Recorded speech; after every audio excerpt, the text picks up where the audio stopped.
Shalom teman-teman semuanya. Hari ini kita membahas firman Tuhan dengan judul God is never too late, atau Tuhan gak pernah terlambat. Sebelum kita masuk ke dalam pembahasan renungan, mari kita doa terlebih dahulu sama-sama. Bapak yang baik, kami bersyukur banget kalau hari ini kami punya kesempatan kembali untuk dengar firman Tuhan. Maka itu kami minta biarlah hari ini Tuhan yang sungguh berbicara untuk setiap dari kami. Tuhan berkati kami lewat renungan firman-Mu. Dan kami percaya ini ada transformasi besar oleh karena karunia dari Roh Kudus. In the name of Jesus Christ, we pray. Amen. Nah teman-teman, aku pengen ajak kita ngelihat kisah yang terdapat di dalam kitab Markus 5. Di mana waktu itu diceritakan ada seorang bernama Yairus yang merupakan seorang kepala rumah ibadah. Dan anaknya lagi sakit parah. Jadi dia datang kepada Tuhan Yesus dan dia mengatakan, "Yesus, tolong sembuhkan anakku ini." Dan Tuhan Yesus, dia setuju, dia mau. Akhirnya Tuhan Yesus berjalan bersama Yairus ke arah rumahnya. Tapi ternyata di tengah perjalanan ada orang datang kepada mereka dan mengatakan seperti ini kepada Yairus. "Yairus, anakmu sudah meninggal. Untuk apa menyusahkan guru lagi?" Kita bisa bayangin ya, seorang ayah, orang tua, kalau misalnya anaknya meninggal, gimana sih rasanya? Pasti sangat amat sedih dan juga stres. Tapi di tengah itu semua Alkitab mencatat Tuhan Yesus tidak menghiraukan perkataan orang itu. Dan dia mengatakan pada Yairus, "Jangan takut, percaya saja." Singkat cerita mereka lanjutkan perjalanan. Ketika sampai, Tuhan Yesus bikin anaknya Yairus bangkit dari kubur. Mukjizat terjadi. Nah lewat kisah ini kita bisa belajar banyak hal. Yang pertama adalah God is never too late. Tuhan gak pernah terlambat, walau kadang kita merasa dia terlambat. Kita harus mengerti bahwa timing is everything. Yang namanya tepat waktu itu lebih baik atau lebih harus diperhatikan dibandingkan waktu yang cepat. Waktu cepat belum tentu yang terbaik. Saya kasih sedikit perumpamaan kayak gini. Ada yang suka main bola? Kalau kita yang main bola, kita ngerti. Ketika kita dapat bola yang habis dipassing oleh teman, belum tentu kita harus langsung tendang ke arah gawang lawan. Kadang-kadang kalau misalnya bola tersebut kita langsung tendang ke arah gawang lawan, ya mungkin gak gol, bakal dengan mudah ditepis oleh kiper atau pemain musuh. Kita butuh timing. Mungkin setelah menerima bola itu kita harus tahan dulu, kita harus dribble dulu, kita harus oper lagi ke orang lain. Jadi semakin cepat nendang ke gawang lawan belum tentu semakin baik. Perlu waktu yang tepat. Contoh lagi, misalnya ada seorang bayi. Apakah seorang bayi langsung dikasih yang namanya mobil? Tentu enggak. Dia belum bisa nyetir. Bayi ini harus berproses, bertumbuh. Mungkin umur sekitar 17 tahun. Kalau udah belajar nyetir, punya SIM, baru dikasih mobil, dia bisa menyetir dengan baik. Intinya apa sih? Ada waktu-waktu yang tepat. Dan seringkali kita nggak tahu waktu yang tepat, tapi Tuhan tahu waktu yang tepat. Makanya belajar untuk percaya sama waktunya Tuhan. Toh kita nggak tahu masa depan, tapi Tuhan tahu masa depan. Maka itu dialah Tuhan yang layak dipercaya rencananya, caranya, serta waktunya. Nah, selagi kita menunggu Tuhan, apa yang perlu kita lakukan? Kita ikuti aja arahan dari Tuhan Yesus. Yaitu apa? Jangan takut. Percaya saja. Tuhan Yesus ngajakin Yairus untuk punya yang namanya iman. Iman artinya percaya sama apa yang Tuhan katakan, apa yang Tuhan janjikan. Percaya ini adalah sebuah pilihan. Kalau kita nggak percaya sama Tuhan, maka kita tidak akan mengalami keajaiban. Tapi kalau kita percaya, kita akan mengalami keajaiban. Kalau aku bisa kasih perumpamaan kayak gini perumpamaannya. Misalnya saya punya sebuah kotak. Dan saya bilang kepada teman-teman, di dalam kotak ini saya punya madu. Kalau misalnya yang nggak percaya, ya udah nggak mau buka. Saya nggak percaya. Tapi yang percaya, oke, saya buka kotak itu. Dia menemukan madu. Singkat cerita ya dia terima. Nah sama dengan kita. Imanmu itu anggapannya adalah kamu membuka apa yang sudah Tuhan sediakan. Makanya milikilah iman. Tapi ingat, iman itu juga ada tindakannya. Makanya di kitab Yakobus kan dibilang, iman tanpa perbuatan adalah iman yang mati. Iman tanpa perbuatan adalah iman yang kosong. Iman dibuktikan lewat tindakan nyata. Makanya kalau kita lihat Alkitab ada yang namanya Naaman, kusta dia. Singkat cerita Tuhan kasih arahan lewat nabinya, dia ini harus mandi di sungai Yordan 7 kali.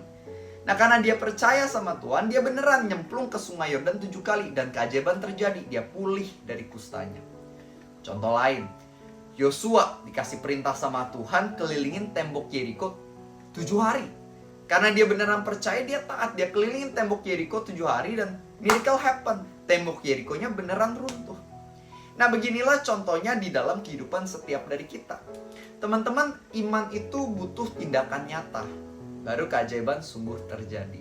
Sama kayak Yairus, dia akhirnya percaya sama Tuhan Yesus, dia ikut jalan sama Tuhan Yesus sampai ke rumahnya. Kalau dia nggak percaya Tuhan Yesus, mungkin dia bilang, udahlah Yesus, lu pulang aja, kita nggak jadi. Atau mungkin dia stay di sana, dia langsung bunuh diri di sana, mungkin aja.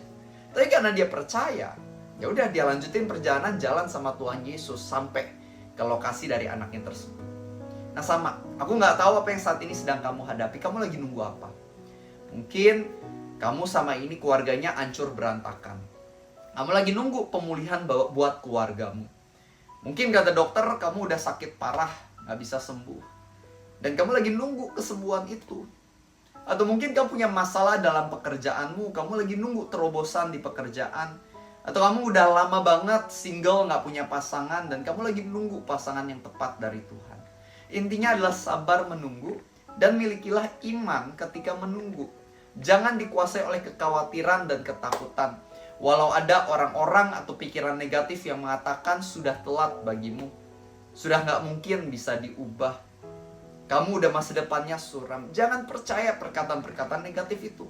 Tapi percayalah sama perkataan Tuhan yang mengatakan there's still hope for you. Masih ada harapan, masih ada masa depan. Wait on God, tunggulah Tuhan. His timing is perfect. Yang namanya waktu Tuhan itu sempurna dan baik adanya.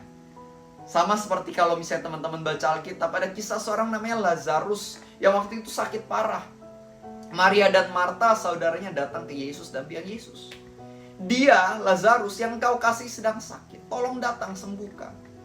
Tapi Tuhan Yesus malah bilang ke murid-muridnya, Tuhan Yesus malah 2 hari sengaja diam di mana dia berada, nggak lanjutin perjalanan ke tempat Lazarus.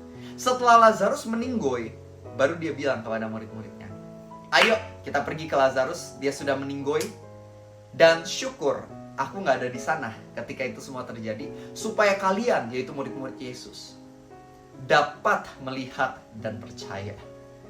Jadi ternyata Tuhan Yesus punya rencana. Kenapa dia delay? Pas dia nyampe ke Lazarus, Lazarus sudah meninggoy 4 hari. Tapi Tuhan Yesus akan mukjizat, Lazarus bangkit dari kubur. Tuhan Yesus pengen nunjukin kepada orang-orang, kepada muridnya dan juga kita. Kita seringkali mengekspektasikan suatu, tapi Tuhan sengaja tidak mencapai ekspektasi itu karena dia mau melebihi ekspektasi itu. Orang-orang mencari mukjizat kesembuhan, tapi Tuhan Yesus kasihnya mukjizat kebangkitan waktu itu. Sama halnya dalam hidupmu. Akan ada kebangkitan buat keluargamu, kebangkitan untuk kesehatanmu, kebangkitan untuk pekerjaanmu, kebangkitan untuk relationshipmu. Akan ada mukjizat kebangkitan yang Tuhan akan berikan untuk aku dan juga kamu. Tapi kuncinya sabar dan punya iman dan taat di tengah masa penungguan tersebut. Amin. Mari kita tutup di dalam doa. Tuhan Yesus, kami bersyukur banget untuk renungan firman yang sudah Engkau berikan. Terima kasih. Kau ingatkan kami kembali soal arti menunggu bersama dengan Tuhan di dalam hidup kami. Aku mau berdoa bagi teman-temanku yang mungkin sama ini gak sabaran, sama ini merasa kecewa sama God's timing. Mereka mungkin ada berapa yang sudah mau menyerah dalam hidup mereka. Aku berdoa, biarlah Tuhan yang berikan hikmat yang baru, biarlah Tuhan yang berikan kekuatan yang baru, damai sejahtera di tengah masa penungguan ini. Biarlah mereka bisa melihat kasih-Mu, bisa merasakan pembentukan yang baik dari-Mu, dan mereka juga bisa mengalami kemenangan pada akhirnya yang berasalkan daripada Tuhan. Aku berdoa bagi teman-temanku ini agar mereka semua sungguh bisa menjadi orang-orang yang dipakai Tuhan lebih luar biasa lagi menjadi perpanjangan kaki dan tangan kerajaan sorga. Kami percaya Tuhan, setiap dari kami yang dengar firman hari ini, kami semua diberkati oleh Tuhan, dan kami semua memiliki masa depan yang baik adanya. Terima kasih Tuhan, kami bersyukur memiliki Tuhan yang ajaib, yang indah, yang penuh kasih seperti-Mu. Dan hari ini kami nyatakan lagi sama-sama bahwa Jesus Christ, you're always more than enough. Di dalam nama Tuhan Yesus, semua yang percaya, kita sama-sama katakan, amin. Tuhan Yesus berkati, dan teman-teman jangan lupa Kalau kalian belum subscribe ke channel ini, subscribe, bunyikan tombol loncengnya, karena setiap hari aku akan share renungan firman yang tentunya akan memberkati dan menguatkan iman kamu. Dan juga jangan lupa untuk share juga ke teman, keluarga, ke grup-grup WhatsApp, karena ingat, kamu bisa menjadi saluran keselamatan jika kamu mau. God bless you, dan sampai jumpa di video selanjutnya di esok hari. Bye-bye, and God bless.